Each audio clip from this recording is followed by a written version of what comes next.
जिस दिन ये अटैक हुंदा वा उस दिन साडी दरबार साहब ड्यूटी सी अमृत वेले ते सारा ये अखीं अहीं देखिया अपने शरीर ते हंडाया है। फिर 6 जून नूं सवेरे ना प्रकाश हो सकिया है ना कीर्तन हो सकिया क्योंकि 6 जून नूं रात नूं परिक्रमा विच फौज आ गई सी। इन्हां टैंक ले आंदे सी, सवेरे तड़के टैंक पहुंच गए सी, फिर प्रकाश नहीं होया, इधरों भी सिंह कोई नहीं जा सके ਤੇ ਹੱਥੋਂ ਹੱਥੀ ਲੜਾਈ ਹੋ ਰਹੀ ਹੈ ਤੇ ਪਤਾ ਨਹੀਂ ਲੱਗ ਰਿਹਾ ਵੀ ਕੌਣ ਸਿੰਘ ਹੈ ਤੇ ਕੌਣ ਦੂਜਾ ਹੈ ਤੇ ਵੀ ਤੁਸੀਂ ਅੰਦਰ ਨਾ ਜਾਓ ਵੀ ਹੁਣ ਕਿਸੇ ਦਾ ਜੇ ਤੁਹਾਡੇ ਕੋਲ ਹਥਿਆਰ ਨਹੀਂ ਹੈਗਾ ਤੇ ਅੰਦਰ ਜਾਣ ਦਾ ਕੋਈ ਫਾਇਦਾ ਨਹੀਂ।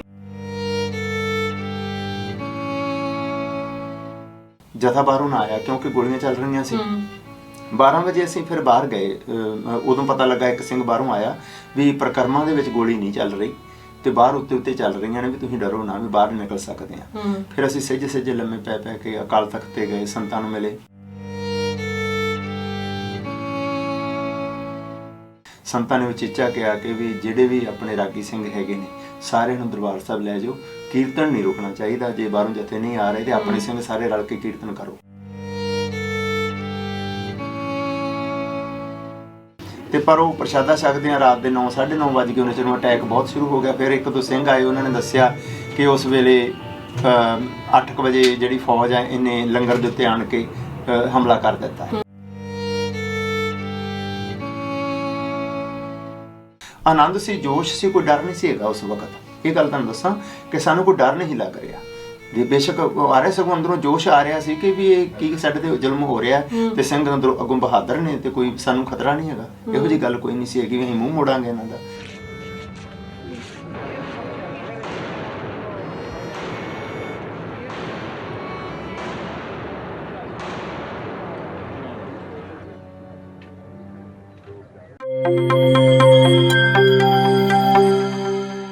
ਵਾਹਿਗੁਰੂ ਜੀ ਕਾ ਖਾਲਸਾ ਵਾਹਿਗੁਰੂ ਜੀ ਕੀ ਫਤਿਹ। ਤੁਸੀਂ ਦੇਖ ਰਹੇ ਹੋ ਪੰਜਾਬੀ ਵਿਰਾਸਤ USA ਚੈਨਲ। ਮੈਂ ਹਾਂ ਚਰਨਜੀਤ ਕੌਰ UK ਤੋਂ। ਅੱਜ ਅਸੀਂ ਤੁਹਾਨੂੰ ਮਿਲਵਾਉਣ ਚੱਲਦੇ ਹਾਂ ਸੰਸਾਰ ਦੀ ਇੱਕ ਬੜੀ ਹੀ ਮਹਾਨ ਹਸਤੀ ਦੇ ਨਾਲ, ਭਾਈ ਸਰਵਨ ਸਿੰਘ ਜੀ ਹਜ਼ੂਰੀ ਸਾਬਕਾ ਹਜ਼ੂਰੀ ਜਥਾ ਸ੍ਰੀ ਦਰਬਾਰ ਸਾਹਿਬ ਤੋਂ, ਜਿਨ੍ਹਾਂ ਦਾ ਵਰਲਡ ਬੁੱਕ ਦੇ ਵਿੱਚ ਨਾਮ ਆਇਆ ਹੈ। ਆਪਾਂ ਉਸ ਸ਼ਖਸੀਅਤ ਨੂੰ ਮਿਲ ਕੇ ਬੜੇ ਹੀ ਪ੍ਰਸੰਨ ਹੋਏ ਹਾਂ। ਤੁਸੀਂ ਮਿਲੋਗੇ, ਤੁਸੀਂ ਵੀ ਵਾਹ ਵਾਹ ਕਹੋਗੇ, ਵਾਹ ਉਹ ਕਲਗੀਆਂ ਵਾਲਾ ਤੇ ਵਾਹ ਉਸਦੀ ਸਿੱਖੀ ਤੇ ਵਾਹ ਜਿਨ੍ਹਾਂ ਨੇ ਸਿੱਖੀ ਕਮਾਈ ਹੈ। ਕੇਸਾਂ ਦੀ ਸੰਭਾਲ, ਇੱਕ ਲੰਮੇ ਦਾੜੇ ਵਾਲੇ ਗੁਰਸਿੱਖ ਨੂੰ ਹਮੇਸ਼ਾ ਹੀ ਅਸੀਂ ਫੋਟੋਆਂ ਵਿੱਚ ਵੇਖਦੇ ਹਾਂ, ਪਰ ਅੱਜ ਪਹਿਲੀ ਵਾਰੀ ਪੰਜਾਬੀ ਵਿਰਾਸਤ ਚੈਨਲ ਤੇ ਉਹਨਾਂ ਦਾ ਸਵਾਗਤ ਕਰਦੇ ਹਾਂ, ਫਤਿਹ ਬੁਲਾਉਂਦੇ ਹਾਂ, ਗੱਲਬਾਤ ਕਰਦੇ ਹਾਂ। ਵਾਹਿਗੁਰੂ ਜੀ ਕਾ ਖਾਲਸਾ ਵਾਹਿਗੁਰੂ ਜੀ ਕੀ ਫਤਿਹ। ਭਾਈ ਸਰਵਨ ਸਿੰਘ ਜੀ, ਵਾਹਿਗੁਰੂ ਜੀ, ਤੁਹਾਡਾ ਨਿੱਘਾ ਸਵਾਗਤ ਕਰਦੇ ਹਾਂ। ਜੀ ਆਇਆਂ ਨੂੰ ਬਹੁਤ ਬਹੁਤ। ਮੇਰੇ ਨੂੰ ਵਿਰਾਸਤ ਟੀਵੀ ਦਾ ਬਹੁਤ ਬਹੁਤ ਧੰਨਵਾਦ ਜੀ, ਤੁਸੀਂ ਸਮਾਂ ਦਿੱਤਾ ਹੈ। ਸਤਿਗੁਰੂ ਕਿਰਪਾ।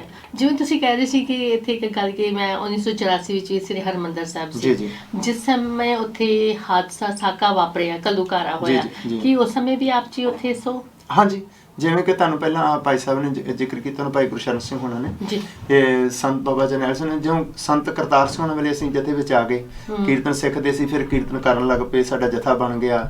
ਭਾਈ ਗੁਰਸ਼ਰਨ ਸਿੰਘ ਕੀਰਤਨ ਕਰਦੇ ਹੁੰਦੇ ਸੀ, ਦਾਸ ਨਾਲ ਤਬਲੇ ਤੇ ਸੀ ਤੇ ਅਸੀਂ ਕੀਰਤਨ ਕਰਦੇ ਆ। ਫਿਰ ਸਾਨੂੰ ਸਤਿਗੁਰੂ ਸੱਚੇ ਪਾਤਸ਼ਾਹ ਦੀ ਸੇਵਾ ਪ੍ਰਾਪਤ ਹੋਈ। ਅਕਾਲ ਤਖਤ ਸਾਹਿਬ ਤੇ ਡਿਊਟੀ ਹੁੰਦੀ ਸੀ। ਜਿਸ ਦਿਨ ਇਹ ਅਟੈਕ ਹੁੰਦਾ ਵਾ ਉਸ ਦਿਨ ਸਾਡੀ ਦਰਬਾਰ ਸਾਹਿਬ ਡਿਊਟੀ ਸੀ ਅੰਮ੍ਰਿਤ ਵੇਲੇ ਤੇ ਸਾਰਾ ਇਹ ਅੱਖੀਂ ਅਸੀਂ ਦੇਖਿਆ, ਆਪਣੇ ਸਰੀਰ ਤੇ ਹੰਡਾਇਆ ਹੈ। ਤੇ ਪਰ ਸਤਿਗੁਰੂ ਸੱਚੇ ਪਾਤਸ਼ਾਹ ਦੇ ਹੁਕਮ ਵਿੱਚ ਹਾਲੇ ਸੇਵਾ ਹੈਗੀ ਸੀ ਤੇ ਉਹ ਸਾਨੂੰ ਹਾਲੇ ਮੌਕਾ ਮਿਲਿਆ ਹੈ ਸੇਵਾ ਕਰਨ ਦਾ। ਤੇ ਜਿਹੜਾ ਉਹ ਅੰਮ੍ਰਿਤ ਵੇਲੇ ਦਾ ਕੋਈ ਇੱਕ ਦ੍ਰਿਸ਼ ਤੁਹਾਡੀ ਅੱਖਾਂ ਦੇ ਵਿੱਚ, ਤੁਹਾਡੇ ਜ਼ਿਹਨ ਵਿੱਚ ਮਨ ਸਾਰਾ ਦੇਖਿਆ, ਤੁਸੀਂ ਉੱਥੇ ਅੰਦਰ ਹੀ ਰਹਿ ਗਏ ਸੀ ਜਾਂ ਤੁਹਾਨੂੰ ਉੱਥੋਂ ਫਿਰ ਮੌਕਾ ਮਿਲਿਆ ਕੀਰਤਨ ਤੋਂ ਬਾਅਦ, ਜਿਸ ਤਰ੍ਹਾਂ ਪਹਿਲੇ ਦਿਨ ਹਮਲਾ ਹੋਇਆ ਤੁਹਾਨੂੰ ਬਾਹਰ ਨਿਕਾਲਿਆ ਗਿਆ, ਜਾਂ ਤੁਸੀਂ ਉੱਥੇ ਦਰਬਾਰ ਸਾਹਿਬ ਭੇਜਿਆ ਸੀ? ਵੈਸੇ ਤੇ ਜੀ ਇਹ ਵਰਤਾਂਤ ਕਰੀਏ ਤੇ ਬਹੁਤ ਲੰਬਾ ਹੈ ਤੇ ਬਹੁਤ ਹਿਰਦੇ ਨੂੰ ਟੁੰਬਦਾ ਹੈ ਤੇ ਜਦੋਂ ਇਸ ਨੂੰ ਯਾਦ ਕਰਦੇ ਹਾਂ ਅੱਖਾਂ 'ਚ ਪਾਣੀ ਆ ਜਾਂਦਾ ਉਸ ਸਮੇਂ ਨੂੰ ਯਾਦ ਕਰਕੇ। ਪਰ ਮੈਂ ਸੰਖੇਪ ਵਿੱਚ ਤੁਹਾਡੇ ਨਾਲ ਸਾਂਝਾ ਕਰਾਂ ਕਿ ਜਿਸ ਦਿਨ ਇਹ ਅਟੈਕ ਸ਼ੁਰੂ ਹੁੰਦਾ ਹੈ, ਇਹ ਜੂਨ 4 ਸੀ। ਅੰਮ੍ਰਿਤ ਵੇਲੇ ਅਸੀਂ ਰਾਤ ਦੀ ਸੇਵਾ ਤੇ ਗਏ ਹੋਏ ਸੀ। ਅੰਮ੍ਰਿਤ ਵੇਲੇ ਜਦੋਂ ਪ੍ਰਕਾਸ਼ ਹੁੰਦਾ ਸੱਚੇ ਪਾਤਸ਼ਾਹ ਜੀ ਦਾ ਤੇ ਅਸਲੀ ਵਾਰ ਦਾ ਪਹਿਲਾਂ ਕੀਰਤਨ ਭਾਈ ਅਮਰੀਕ ਸਿੰਘ ਦਾ ਜਥਾ ਕਰ ਰਿਹਾ ਸੀ ਤੇ ਹੁਕਮਨਾਮਾ ਹੋਇਆ। ਹੁਕਮਨਾਮਾ ਹੋ ਕੇ 5:40 ਤੇ 4:40 ਤੇ ਸਮਾਪਤ ਹੋਇਆ ਤੇ ਨਾਲ ਹੀ ਇੱਕਦਮ ਬੰਬਾਂ ਦੀ ਆਵਾਜ਼ ਆਈ। ਅਸੀਂ ਉੱਥੇ ਅੰਦਰ ਦਰਬਾਰ ਸਾਹਿਬ ਬੈਠੇ ਸੀ ਉੱਪਰ ਹਾਲ ਦੇ ਵਿੱਚ ਤੇ ਇੱਕਦਮ ਖਿੜਕੀਆਂ ਨੇ ਬਹੁਤ ਜ਼ਿਆਦਾ ਧਮਾਕਾ ਹੋਇਆ ਤੇ ਸਰਵ ਖਿੜਕੀਆਂ ਬੰਦ ਕਰ ਲਈਆਂ, ਕੀਰਤਨ ਫਿਰ ਚਾਲੂ ਹੋ ਗਿਆ, ਲੇਕਿਨ ਦਰਵਾਜ਼ੇ ਬੰਦ ਕਰਤੇ, ਪਤਾ ਨਹੀਂ ਸੀ ਵੀ ਕੀ ਹੋਇਆ ਇੱਕਦਮ ਨਾ ਜੀ। ਫਿਰ ਸਹਿਜ ਸਹਿਜ ਗੋਲੀਆਂ ਚੱਲਣ ਲੱਗ ਪਈਆਂ। ਜਦੋਂ ਗੋਲੀਆਂ ਚੱਲਣ ਦੀ ਆਵਾਜ਼ ਆਈ ਤੇ ਪਤਾ ਲੱਗਾ ਕਿ ਵੀ ਅਟੈਕ ਸ਼ੁਰੂ ਹੋ ਗਿਆ ਤੇ ਵੀ ਵੱਡੀ ਗੱਲ ਹੈਗੀ ਆ। ਤੇ ਉਸ ਦਿਨ ਫਿਰ ਜਿਹੜਾ ਆਸਰੀ ਵਾਰ ਸਮਾਪਤ ਹੋਈ, ਉਦੋਂ ਬਾਅਦ ਜਥਾ ਨਾ ਆਇਆ ਤੇ ਫਿਰ ਮੈਂ ਉੱਥੇ ਸੀ, 1-2 ਸਿੰਘ ਹੋਰ ਸੀ, ਅਸੀਂ ਰਲ ਕੇ ਫਿਰ ਅਸੀਂ ਕੀਰਤਨ ਸ਼ੁਰੂ ਕਰ ਦਿੱਤਾ ਜੀ। ਤੇ ਬੇਸ਼ੱਕ ਉਦੋਂ ਮੈਂ ਹਾਲੇ ਯੂਨੀਫਾਰਮ ਵਿੱਚ ਵੀ ਨਹੀਂ ਸੀ ਹੈਗਾ, ਪਰ ਅਸੀਂ ਰਾਤ ਦੀ ਸੇਵਾ ਦੇ ਗਏ ਹੋਏ ਸੀ, ਪਰ ਸਿੰਘ ਸਾਹਿਬ ਕਹਿੰਦੇ ਵੀ ਤੁਸੀਂ ਕੀਰਤਨ ਚਾਲੂ ਰੱਖੋ। ਅਸੀਂ ਕੀਰਤਨ ਕੀਤਾ। ਫਿਰ ਇੱਕ ਹੋਰ ਸਿੰਘ ਸੀ, ਉਸਨੇ ਕੀਤਾ, ਅਖੰਡ ਕੀਰਤੀ ਜਥੇ ਦਾ ਸਿੰਘ ਸੀ।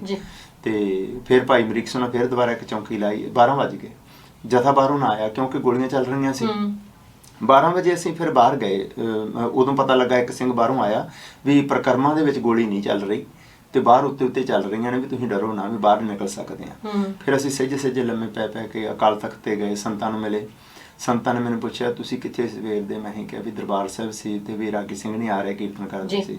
ਸੰਤਾਂ ਨੇ ਉਚੇਚਾ ਕਿਹਾ ਕਿ ਵੀ ਜਿਹੜੇ ਵੀ ਆਪਣੇ ਰਾਗੀ ਸਿੰਘ ਹੈਗੇ ਨੇ ਸਾਰਿਆਂ ਨੂੰ ਦਰਬਾਰ ਸਾਹਿਬ ਲੈ ਜਾਓ, ਕੀਰਤਨ ਨਹੀਂ ਰੁਕਣਾ ਚਾਹੀਦਾ। ਜੇ ਬਾਹਰੋਂ ਜਥੇ ਨਹੀਂ ਆ ਰਹੇ ਤੇ ਆਪਣੇ ਸਿੰਘ ਸਾਰੇ ਰਲ ਕੇ ਕੀਰਤਨ ਕਰੋ। ਤੇ ਅਸੀਂ 4 ਤਰੀਕ ਨੂੰ 5 ਤਰੀਕ ਨੂੰ ਵੀ ਕੀਰਤਨ ਕੀਤਾ। ਇਹਦੇ ਦਰਮਿਆਨ ਜਿਹੜੇ ਲਾਗੇ ਰਾਗੀ ਜਥੇ ਰਹਿੰਦੇ ਸੀ ਉਹ ਵੀ ਆ ਗਏ। ਤੇ ਐਸੀ ਗੱਲ ਨਹੀਂ, 5 ਤਰੀਕ ਨੂੰ ਜਥੇ ਹੋ ਗਏ ਸੀ। ਭਾਈ ਸੁਰਿੰਦਰ ਸਿੰਘ ਜੋਧਪੁਰੀ ਆ ਗਏ ਸੀ, ਹੋਰ ਵੀ 1-2 ਸਿੰਘ ਸੀ, ਮੈਨੂੰ ਹੁਣ ਨਾਂ ਯਾਦ ਆ ਰਹੇ। ਤੇ ਭਾਈ ਪ੍ਰੀਤਮ ਸਿੰਘ ਸਾਰੂ, ਉਹਨਾਂ ਨੇ ਵੀ ਕੀਰਤਨ ਕੀਤਾ। ਤੇ ਅਸੀਂ 5 ਤਰੀਕ ਨੂੰ ਵੀ ਕੀਰਤਨ ਕਰਦੇ ਰਹੇ। ਤੇ ਮਤਲਬ ਲਗਾਤਾਰ ਡਿਊਟੀਆਂ ਚੇਂਜ, ਇੱਕ ਘੰਟਾ ਇੱਕ ਘੰਟਾ ਕਰਦੇ ਰਹੇ। ਕਈ ਵਾਰ ਜ਼ਿਆਦਾ ਵੀ ਕਰਨਾ ਪਿਆ, ਕਦੀ ਤਬਲੇ ਤੇ ਬੈਠ ਜਾਣਾ, ਕਦੀ ਵਿੱਚ ਬਹਿ ਜਾਣਾ, ਕਦੀ ਸਾਈਡ ਤੇ ਬਹਿ ਜਾਣਾ। ਜਿਹੜੀ ਕਿ ਪ੍ਰਥਾ ਹੈ ਗੁਰੂ ਸਾਹਿਬ ਗੁਰੂ ਅਰਜਨ ਸਾਹਿਬ ਚ, ਉਹ ਕਿਉਂਕਿ ਸੰਤਾਂ ਨੇ ਵੀ ਹੁਕਮ ਕੀਤਾ ਸੀ, ਸਾਡੇ ਮਨ ਦੇ ਵਿੱਚ ਵੀ ਸ਼ਰਧਾ ਸੀ ਕਿ ਸੱਚੇ ਪਾਤਸ਼ਾਹ ਦਾ ਬੜਾ ਅੰਦਰੋਂ ਆਨੰਦ ਸੀ, ਜੋਸ਼ ਸੀ, ਕੋਈ ਡਰ ਨਹੀਂ ਸੀ ਹੈਗਾ ਉਸ ਵਕਤ। ਇਹ ਗੱਲ ਤੁਹਾਨੂੰ ਦੱਸਾਂ ਕਿ ਸਾਨੂੰ ਕੋਈ ਡਰ ਨਹੀਂ ਲੱਗ ਰਿਹਾ। ਜੇ ਬੇਸ਼ੱਕ ਆ ਰਿਹਾ, ਸਗੋਂ ਅੰਦਰੋਂ ਜੋਸ਼ ਆ ਰਿਹਾ ਸੀ ਕਿ ਵੀ ਇਹ ਕੀ ਸਾਡੇ ਤੇ ਜ਼ੁਲਮ ਹੋ ਰਿਹਾ ਤੇ ਸਿੰਘ ਅੰਦਰੋਂ ਅੱਗੋਂ ਬਹਾਦਰ ਨੇ ਤੇ ਕੋਈ ਸਾਨੂੰ ਖਤਰਾ ਨਹੀਂ ਹੈਗਾ। ਇਹੋ ਜਿਹੀ ਗੱਲ ਕੋਈ ਨਹੀਂ ਸੀ ਹੈਗੀ ਵੀ ਅਸੀਂ ਮੂੰਹ ਮੋੜਾਂਗੇ ਇਹਨਾਂ ਦਾ, ਇਸ ਤਰ੍ਹਾਂ ਸੀ ਭਾਵਨਾ। ਪਰ ਜਿਸ ਦਿਨ 5 ਤਰੀਕ ਨੂੰ ਸ਼ਾਮ ਨੂੰ ਸਮਾਪਤੀ ਹੁੰਦੀ ਹੈ ਤੇ ਤੁਹਾਨੂੰ ਦੱਸਿਆ ਵੀ ਇੱਕ ਰਾਗੀ ਸਿੰਘ ਸੀ, ਉਹ ਮੈਨੂੰ ਪ੍ਰਕਰਮਾਂ ਚੋਂ ਆਇਆ ਸੀ, ਸੂਰਮਾ ਸਿੰਘ ਸੀ, ਭਾਈ ਪ੍ਰੀਤਮ ਸਿੰਘ ਸਾਰੂ। ਉਹ ਮੈਨੂੰ ਕਹਿੰਦੇ ਵੀ ਮੈਨੂੰ ਇੱਥੇ ਮੇਰੇ ਪ੍ਰਕਰਮਾਂ 'ਚ ਘਰ ਆ, ਥੱਲੋਂ ਦੀ ਮੈਨੂੰ ਛੱਡ ਆਓ ਉੱਥੇ। ਤੇ ਮੈਂ ਉਹਨਾਂ ਦੀ ਬਾਂਹ ਫੜ ਕੇ ਸ਼ਾਮ ਨੂੰ ਜਦੋਂ ਸੋਦਰ ਦੀ ਸਮਾਪਤੀ, ਉਦੋਂ ਬਾਅਦ ਸਮਾਪਤੀ ਕਰ ਦੇਣੀ ਸੀ। ਸੋਦਰ ਦੀ ਚੌਂਕੀ ਤੋਂ ਬਾਅਦ ਅਸੀਂ ਪ੍ਰਕਰਮਾਂ ਵਿੱਚ ਉਹਨਾਂ ਨੂੰ ਮੈਂ ਘਰੇ ਲੈ ਕੇ ਗਿਆ। ਉਹਨਾਂ ਦੇ ਬੱਚੇ ਥੱਲੇ ਬੈਠੇ ਸੀ। ਉਹ ਕਹਿੰਦੇ ਨਹੀਂ ਇੱਥੇ ਨਹੀਂ, ਆਪਾਂ ਵੀ ਬੱਚੇ ਰੋ ਰਹੇ ਨੇ, ਮੈਨੂੰ ਨਾ ਤੁਸੀਂ ਨਾਲ, ਪ੍ਰਕਰਮਾਂ ਦੇ ਨਾਲ ਹੀ ਇੱਕ ਘਰ ਸੀ, ਉਹ ਗੁਪਤ ਰਸਤਾ ਹੈਗਾ ਸੀ ਇੱਕ ਨਿਕਲਣ ਦਾ, ਜਿੱਥੋਂ ਬਾਬਾ ਦੀਪ ਸਿੰਘ ਦਾ ਸਥਾਨ ਆ, ਉੱਥੋਂ ਇੱਕ ਵਿੰਡੋ ਜਿਹਾ ਨੂੰ ਹੈਗਾ ਸੀ ਰਸਤਾ ਨਿਕਲਣ ਦਾ, ਵੀ ਉਹਦੀ ਮੈਨੂੰ ਕੱਢ ਕੇ ਮੇਰੇ ਬੱਚਿਆਂ ਨੂੰ ਉੱਥੇ ਛੱਡ ਆਓ। ਤੇ ਉੱਥੇ ਅਸੀਂ ਗਏ ਜੀ। ਤੇ ਜਾ ਕੇ ਅਸੀਂ ਉਹਨਾਂ ਨੂੰ ਵਿੰਡੋ ਟੱਪ ਕੇ ਤੇ ਜਦੋਂ ਉਹਨਾਂ ਦੇ ਬੱਚਿਆਂ ਨੂੰ ਉਹਨਾਂ ਦੇ ਭਾਈ ਸੱਜਣ ਸਿੰਘ ਉਹਨਾਂ ਦੇ ਘਰੇ ਛੱਡਿਆ ਤੇ ਉਹ ਕਹਿੰਦੇ ਵੀ ਹਨੇਰਾ ਹੋ ਚੁੱਕਾ ਸੀ ਕਾਫੀ ਉਦੋਂ, ਤੇ ਸਾਨੂੰ ਵੀ ਪ੍ਰਸ਼ਾਦਾ ਛਕਣ ਨੂੰ 2 ਦਿਨ ਹੋ ਗਏ ਸੀ। ਉਹਨਾਂ ਨੇ ਕੁਝ ਪ੍ਰਸ਼ਾਦਾ ਬਣਾਇਆ, ਉਹ ਕਹਿੰਦੇ ਵੀ ਤੁਸੀਂ ਪ੍ਰਸ਼ਾਦਾ ਛਕ ਕੇ ਜਾਇਓ ਜੇ ਵਾਪਸ ਜਾਣਾ ਹੁੰਦਾ। ਉਹਨਾਂ ਨੇ ਰਹਿਣਾ ਸੀ ਉੱਥੇ, ਮੈਂ ਵਾਪਸ ਆਉਣਾ ਸੀ। ਤੇ ਪਰ ਉਹ ਪ੍ਰਸ਼ਾਦਾ ਛਕਦੇ ਆ ਰਾਤ ਦੇ 9, 9:30 ਵਜ ਗਏ। ਉਹਨਾਂ ਚੋਂ ਅਟੈਕ ਬਹੁਤ ਸ਼ੁਰੂ ਹੋ ਗਿਆ। ਫਿਰ 1-2 ਸਿੰਘ ਆਏ, ਉਹਨਾਂ ਨੇ ਦੱਸਿਆ ਕਿ ਉਸ ਵੇਲੇ 8 ਵਜੇ ਜਿਹੜੀ ਫੌਜ ਹੈ ਇਹਨੇ ਲੰਗਰ ਦੇ ਉੱਤੇ ਆਣ ਕੇ ਹਮਲਾ ਕਰ ਦਿੱਤਾ ਤੇ ਹੱਥੋਂ ਹੱਥੀ ਲੜਾਈ ਹੋ ਰਹੀ ਹੈ ਤੇ ਪਤਾ ਨਹੀਂ ਲੱਗ ਰਿਹਾ ਵੀ ਕੌਣ ਸਿੰਘ ਹੈ ਤੇ ਕੌਣ ਦੂਜਾ ਹੈ, ਤੇ ਤੁਸੀਂ ਅੰਦਰ ਨਾ ਜਾਓ, ਵੀ ਹੁਣ ਕਿਸੇ ਦਾ ਜੇ ਤੁਹਾਡੇ ਕੋਲ ਹਥਿਆਰ ਨਹੀਂ ਹੈਗਾ ਤੇ ਅੰਦਰ ਜਾਣ ਦਾ ਕੋਈ ਫਾਇਦਾ ਨਹੀਂ। ਫਿਰ ਅਸੀਂ ਉਸ ਵਕਤ ਬਾਹਰ ਆ ਗਏ, ਉਸ ਵੇਲੇ ਘਰ ਵਿੱਚ ਹੀ ਰਹੇ ਤੇ ਘਰ ਵਿੱਚ ਹੋਰ ਵੀ ਸਿੰਘ ਆ ਗਏ ਕਾਫੀ, ਤੇ ਘਰ ਵਿੱਚ ਹੀ ਫਿਰ ਮੁੜ ਕੇ ਰਾਤ ਉਹ ਕੱਟੀ ਉਹੀ ਜਿਹੜੀ ਪ੍ਰਕਰਮਾਂ ਦੇ ਨਾਲ ਹੀ ਸਨ, ਜਿਵੇਂ ਕੰਧ ਦੇ ਨਾਲ ਹੀ ਉਹ ਘਰ ਸੀ, ਪਰ ਇਧਰੋਂ ਅੱਗੇ ਫੌਜ ਨੇ ਨਾਕਾ ਲਾਇਆ ਹੋਇਆ ਸੀ। ਫੌਜ ਦੇ ਹਿਸਾਬ ਨਾਲ ਇਹ ਬਾਹਰਲੇ ਘਰ ਨੇ, ਪਰ ਅੰਦਰੋਂ ਉਹਦਾ ਲਿੰਕ ਸੀਗਾ। ਉਹ ਜਿਹੜਾ ਸਮਾਂ ਸੀਗਾ ਸਤਿਸੰਗ ਜੀਓ ਕਹਿੰਦੇ ਜਿਨ੍ਹਾਂ ਨੇ ਹੰਡਾਇਆ ਹੋਵੇ, ਦੇਖਿਆ ਹੋਵੇ ਨਾ, ਉਹਨਾਂ ਦੇ ਮਨਾਂ ਦੇ ਅੰਦਰ ਬੜੀ ਦਰਦ ਹੋ ਜਾਂਦਾ ਹੈ, ਦਿਲ ਨੂੰ ਟੁੰਬਦਿਆਂ ਨੇ। ਤੇ ਉਹ ਜਿਹੜਾ 6 ਦਿਨਾਂ ਦੇ ਤੇ ਕਿੰਨੇ ਸਿੰਘ ਸ਼ਹੀਦ ਹੋਏ, ਸਿੰਘਣੀਆਂ ਸ਼ਹੀਦ ਹੋਈਆਂ, ਉਹ ਬਿਆਨ ਨਹੀਂ ਕੀਤੇ ਜਾ ਸਕਦੇ। ਬੇਗੁਨਾਹ ਹੈ, ਬੇਕਸੂਰ ਹੈ। ਤੇ ਜਿਹੜੀ ਦੇਖੋ ਰਾਗੀ ਸਾਹਿਬਾਨਾਂ ਵੱਲੋਂ ਜਿਹੜੀ ਕਿ ਅੱਜ ਜਿਹੜਾ ਸਤਿਕਾਰ ਰਾਗੀ ਸਾਹਿਬਾਨਾਂ ਦਾ ਘਟ ਰਿਹਾ ਹੈ, ਤੇ ਉਹੀ ਰਾਗੀ ਸਾਹਿਬਾਨ ਨੇ ਜਿਨ੍ਹਾਂ ਨੇ ਲਗਾਤਾਰ 2 ਦਿਨ ਉੱਥੇ ਕੀਰਤਨ ਕੀਤਾ ਤੇ ਉਹ ਜਿਹੜੀ ਪਰੰਪਰਾ ਗੁਰੂ ਅਰਜਨ ਸਾਹਿਬ ਮਹਾਰਾਜ ਜੀ ਦੀ ਟੁੱਟਣ ਨਹੀਂ ਦਿੱਤੀ। ਅਸੀਂ ਸਿਰ ਜਾਵੇ ਤਾਂ ਜਾਵੇ, ਮੇਰਾ ਸਿੱਖੀ ਸਿੱਧਕ ਨਾ ਜਾਵੇ, ਤੇ ਜਿਹੜੇ ਸਿਧਾਂਤ ਮੇਰੇ ਸਤਿਗੁਰ ਨੇ ਉਹ ਖਤਮ ਨਾ ਹੋਣ। ਸੋ ਮੈਂ ਇਹੋ ਜਿਹੇ ਗੁਰਸਿੱਖਾਂ ਦੇ ਦਰਸ਼ਨ ਕਰਕੇ ਮਾਨੋ ਕਿ ਜ਼ਿੰਦਗੀ 'ਚ ਕੁਝ ਹੋਰ ਸਿੱਖਣ ਨੂੰ ਮਿਲਦਾ ਕਿ ਸਿੱਖੀ ਕਮਾਈ ਕਿਵੇਂ ਜਾਂਦੀ ਤੇ ਸਿੱਖੀ ਤੇ ਨਿਛਾਵਰ ਕਿਵੇਂ ਹੋਇਆ ਜਾਂਦਾ ਹੈ।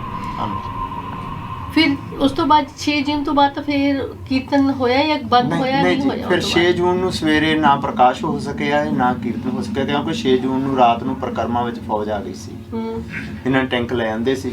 ਸਵੇਰੇ ਤੜਕੇ ਟੈਂਕ ਪਹੁੰਚ ਗਏ ਸੀ, ਫਿਰ ਪ੍ਰਕਾਸ਼ ਨਹੀਂ ਹੋਇਆ, ਇਧਰੋਂ ਵੀ ਸਿੰਘ ਕੋਈ ਨਹੀਂ ਜਾ ਸਕੇ ਤੇ ਅੰਦਰ ਵੀ ਗੋਲੀ ਲੱਗੀ ਸੀ ਰਾਤ ਨੂੰ, 1-2 ਸਿੰਘ ਅੰਦਰ ਵੀ ਜ਼ਖਮੀ ਹੋ ਗਏ ਸੀ ਤੇ ਫਿਰ ਫੈਸਲਾ ਇਹ ਸਿੰਘ ਸਾਹਿਬ ਨੇ ਅੰਦਰ ਹੈਗੇ ਸਨ, ਸਿੰਘ ਸਾਹਿਬ ਉਹਨਾਂ ਨੇ ਫੈਸਲਾ ਕੀਤਾ ਕਿ ਨਹੀਂ ਬੇਅਦਬੀ ਹੋਏਗੀ ਤੇ ਆਪਾਂ ਪ੍ਰਕਾਸ਼ ਨਹੀਂ ਕਰਨਾ। 6 ਜੂਨ ਨੂੰ ਪਹਿਲੀ ਵਾਰ ਕਿਤੇ ਸਦੀਆਂ ਬਾਅਦ ਜਾ ਕੇ ਕੀਰਤਨ ਬੰਦ ਹੋਇਆ। ਬਿਲਕੁਲ ਅਬਦਾਲੀ ਦੇ ਸਮੇਂ ਤੋਂ, ਜਦੋਂ ਸੁੱਖਾ ਸਿੰਘ ਮਹਿਤਾਬ ਸਿੰਘ ਦੇ ਸਮੇਂ ਤੋਂ ਬਾਅਦ ਇਹ ਪਹਿਲੀ ਵਾਰੀ ਫਿਰ ਇਸ ਤਰ੍ਹਾਂ ਹੋਇਆ ਸੀਗਾ।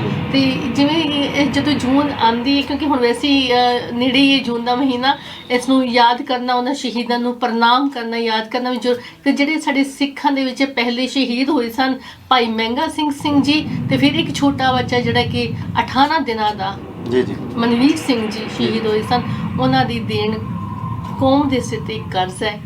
ਸਿੱਖੀ ਕਮਾਈਏ ਤੇ ਸਿੱਖੀ ਦੀ ਰਾਹ ਵੱਲ ਜਿਹੜੀਆਂ ਭਾਈ ਸਾਹਿਬ ਜੀ ਸਾਡੀਆਂ ਸੰਗਤਾਂ ਤੁਹਾਡੇ ਦਾੜੇ ਨੂੰ ਦੇਵੀ ਦਰਸ਼ਨ ਕਰਨਾ ਚਾਹੁੰਦੇ ਹਨ। ਇਹ ਕੇਸਾਂ ਦੀ ਜਿਹੜੀ ਕਿ ਸਤਿਗੁਰੂ ਜੀ ਨੇ ਆਪ ਜੀ ਨੂੰ ਬਖਸ਼ਿਸ਼ ਕੀਤੀ ਹੈ, ਇੰਨੀ ਵੱਡੀ ਸਤਿਗੁਰੂ ਜੀ ਨੇ ਸੇਵਾ ਆਪ ਜੀ ਦੀ ਹਰਿਮੰਦਰ ਸਾਹਿਬ ਵੀ ਲਗਾਈ ਹੈ, ਕੀਰਤਨ ਵੀ, ਤੇ ਇਹ ਜਿਹੜੀ ਸਭ ਤੋਂ ਵੱਡੀ ਸੇਵਾ ਇਸ ਸਮੇਂ ਆਪ ਜੀ ਕਰ ਰਹੇ ਹੋ, ਦਾੜੇ ਕੇਸਾਂ ਦੀ ਸੰਭਾਲ, ਜਿਸ ਦੇ ਨਾਲ ਸਾਡਾ ਬੱਚਾ ਤੁਹਾਡੇ ਤੋਂ ਇੰਸਪਾਇਰ ਹੋ ਕੇ ਆਪਣੇ ਜਿਹੜੇ ਕਿ ਅੱਜ ਸਿੱਖੀ ਨੂੰ ਦੂਰ ਛੱਡ ਕੇ ਜਾ ਰਹੇ ਨੇ, ਸ਼ਾਇਦ ਇਸ ਚੀਜ਼ ਨੂੰ ਦੇਖ ਕੇ ਵਾਪਸ ਸਿੱਖੀ ਵੱਲ ਪਰਤਾ। ਸੋ ਗੁਰੂ ਮਿਹਰ ਕਰੇ ਜੀ। ਮੇਰੀ ਤੇ ਇਹੀ ਬੇਨਤੀ ਆ, ਜਿਹੜੇ ਸੰਗਤਾਂ ਪਿਆਰ ਕਰਦੀਆਂ ਨੇ ਗੁਰੂ ਨੂੰ, ਉਹ ਮੈਨੂੰ ਬਹੁਤ ਸਤਿਕਾਰ ਦਿੰਦੀਆਂ, ਮੈਨੂੰ ਕਿ ਗੁਰੂ ਨੂੰ ਸਤਿਕਾਰ ਦਿੰਦੀਆਂ, ਗੁਰੂ ਦੇ ਦਾੜੇ ਨੂੰ ਸਤਿਕਾਰ ਦਿੰਦੀਆਂ, ਉਹਨਾਂ ਦੇ ਚਰਨਾਂ ਤੇ ਮੇਰੀ ਨਮਸਕਾਰ ਜੀ, ਧੰਨਵਾਦ ਆ। ਪਰ ਜਿਹੜੇ ਕੋਈ ਕੇਸਾਂ ਦੀ ਬੇਅਦਬੀ ਕਰਦੇ ਨੇ, ਜਿਵੇਂ ਤੁਸੀਂ ਕਿਹਾ ਵੀ ਕਹਿੰਦੇ ਦਾੜਾ ਭਾਰਾ ਲੱਗਦਾ ਜਾਂਦੇ ਆ, ਦਾੜੇ ਨੂੰ ਕਟਾਉਂਦੇ ਨੇ, ਮੈਂ ਉਹਨਾਂ ਨੂੰ ਬੇਨਤੀ ਕਰੂੰਗਾ ਕਿ ਜੇ ਤੁਸੀਂ ਗੁਰੂ ਵਾਲੇ ਖਵਾਉਂਦੇ ਹੋ, ਜੇ ਗੁਰੂ ਕੇ ਸਿੱਖ ਖਵਾਉਂਦੇ ਹੋ, ਤੇ ਦਾੜੇ ਤੋਂ ਬਿਨਾਂ, ਕੇਸਾਂ ਤੋਂ ਬਿਨਾਂ ਸਿੱਖ ਨਹੀਂ ਹੈਗਾ। ਕਿਉਂਕਿ ਗੁਰੂ ਸਾਹਿਬ ਨੇ ਕਿਹਾ ਹੈ, ਬਿਨਾਂ ਤੇਗ ਕੇਸਨ ਨਰਨ ਭੇਡ ਜਾਨੋ, ਗਹੇ ਕਾਨ ਤਾਕੈ ਕਿਤੈ ਲੈ ਸਿਧਾਨੋ, ਇਹ ਮੋਰ ਆਗਿਆ ਸੁਣੋ हे ਪਿਆਰੇ, ਬਿਨਾਂ ਤੇਗ ਕੇਸਨ ਦੇਵੋ ਨਾ ਦੇ ਦਾਰੇ। ਬਿਲਕੁਲ ਜੀ, ਬਿਨਾਂ ਕੇਸਾਂ ਦੀ ਸੰਭਾਲ ਕਰੀਏ, ਤੇ ਜੋ ਪਿਆਰ ਕਰਦਾ ਮੈਂ ਤੇ ਕਹੂੰਗਾ ਉਹਦਾ ਧੰਨਵਾਦ, ਜੋ ਦੇਖ ਕੇ ਪ੍ਰਭਾਵਿਤ ਹੁੰਦਾ ਹੈ ਉਹਨੂੰ ਬੇਨਤੀ ਹੈ ਕਿ ਭਈ ਤੁਸੀਂ ਵੀ ਕੇਸਾਂ ਦੀ ਸੰਭਾਲ ਕਰੋ, ਗੁਰੂ ਕੇ ਸਿੱਖ ਬਣੀਏ, ਅੰਮ੍ਰਿਤ ਛਕੀਏ, ਗੁਰੂ ਵਾਲੇ ਬਣੀਏ। ਬਿਲਕੁਲ ਜੀ, ਮੈਂ ਬਹੁਤ ਬਹੁਤ ਧੰਨਵਾਦ ਕਰਦੀ ਹਾਂ ਭਾਈ ਸਰਵਨ ਸਿੰਘ ਜੀ ਉਹਨਾਂ ਦਾ। ਆਸ ਕਰਾਂਗੇ ਕਿ ਅਗਲੀ ਮੁਲਾਕਾਤ ਵਿੱਚ ਫਿਰ ਅਸੀਂ ਇਹਨਾਂ ਦੇ ਨਾਲ ਮਿਲੀਏ। ਸੋ ਪੰਜਾਬੀ ਵਿਰਾਸਤੀ USA ਚੈਨਲ ਵੱਲੋਂ ਇਹਨਾਂ ਦਾ ਦਿਲੋਂ ਸਤਿਕਾਰ ਅਤੇ ਧੰਨਵਾਦ। ਜੀ ਆਇਆਂ ਨੂੰ। ਆਓ ਇੱਥੇ ਫਤਿਹ ਬੁਲਾਉਂਦੇ ਆ। ਵਾਹਿਗੁਰੂ ਜੀ ਕਾ ਖਾਲਸਾ, ਵਾਹਿਗੁਰੂ ਜੀ ਕੀ ਫਤਿਹ ਜੀ।